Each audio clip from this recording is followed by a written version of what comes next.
முருகனுக்கு எப்படி வேலோ அதே மாதிரி நம்ம இந்துக்களுக்கு ஒரு இந்து எழுச்சி முன்னணி என்ற அமைப்பு இருக்குன்றதுல நாங்க பெருமையா இருக்கோம். கோயில்கள்ல உள்ள விஞ்ஞானம், அந்த விஞ்ஞானத்தை நீங்க தெரிஞ்சுக்கிட்டீங்கன்னா கடவுளே இல்லைன்னு சொல்றவங்க கூட நீங்க கோயிலுக்கு போவீங்க.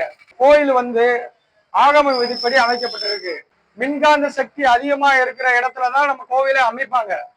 அதுல எங்க அதிகமா இருக்கோ அந்த இடம் தான் கருவறை. அந்த கருவறையிலிருந்து நமக்கு நேர்மறையான எண்ணங்களை உருவாக்குறதுக்கு தான் நம்ம முன்னோர்கள் கோவில்களை உருவாக்கி வச்சிருக்காங்க. நம்ம ஏன் கோயிலுக்கு செருப்பு போட்டு போக கூடாதுன்னு சொல்றாங்கன்னு தெரியுமா? ஏன்னா கோவில்ல மின்காந்த சக்திகள் அதிகமா இருக்கும். அந்த மின்காந்த சக்திகள் நமக்கு நேரடியா வரணுன்றக்காண்டிதான் நம்மள கோயில்ல செருப்பு அணியாம உள்ள போங்க அப்படின்னு சொல்லியிருக்காங்க. அதுக்கப்புறம் மணி, அந்த மணி பாத்தீங்கன்னா பஞ்ச லோகத்தால் செய்யப்பட்டது.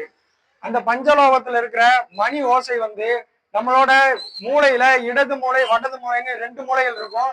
அந்த ரெண்டு மூளையிலுமே அதோட தூண்டக்கூடிய சக்தி அந்த மணி ஓசைக்கு இருக்கு. மணி ஓசையில இருந்து வரக்கூடிய சவுண்டு 7 வினாடிகள் ஒலித்து கொண்டே இருக்கும்.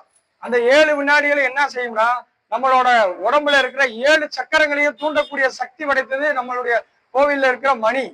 அதே மாதிரி கோவிலுக்கு நம்ம போறோம்னா அங்க நம்மளோட ஐம்புலன்களும் வேலை செய்யும். ஏன்னா நம்ம கருவறையில இருக்கோம். கருவறையில இருட்டா இருக்கும். அர்ச்சகரை தீபாராதனை கேட்பாரு. அப்ப அந்த நம்ம உன்னிப்பா பார்ப்போம். அப்ப நம்மளுடைய பார்வை திறன் அதிகப்படும். அதே மாதிரி அவர் நம்மகிட்ட தீபாராதனை கொடுப்பாரு. அப்ப கொடுக்குறப்ப பாத்தீங்கன்னா அதை நம்ம கையில ஊத்தி கண்ணைய வைக்க சொல்லியிருக்காங்க. அது உணர்தல் அப்படின்றதுக்கு. அதே மாதிரி 5 புலன்களையும் வேலை செய்யக்கூடிய வல்லமை படைத்தது நமது இந்து கோவில்கள் மட்டும்தான். எனவே இத்தகைய அறிவியல் பூர்வமான இந்து கோயில்கள் உள்ள இடத்தில் நீங்கள் அதிகமாக செல்ல வேண்டும். இந்து மதத்தை நீங்கள் அதிகமாக நேசிக்க வேண்டும். கோவில்ல பாத்தீங்கன்னா விபூதி, அந்த விபூதி பாத்தீங்கன்னா நம்ம தலையில பூசுறப்ப தலையில இருக்கிற கெட்ட நீர்களை எடுக்கக்கூடிய வல்லமை படைத்தது நம்ம விபூதி. இத்தகைய விஞ்ஞானம் வாய்ந்த கோவில இப்பொழுது நம்மளுடைய அறநிலைத்துறை எனும் அபகரிக்கும் துறை இவ்வளவு விஷயத்தை நம்ம செய்ய விடுறதில்லை. ஏன்னா நம்மளை இங்கேயே கதவை போட்டு கர்ப்பகிரகத்துக்கு போறதுக்கு முன்னாடியே நம்மளை தடுத்துடுறாங்க. அதனால சிந்திச்சு செயல்படுங்க.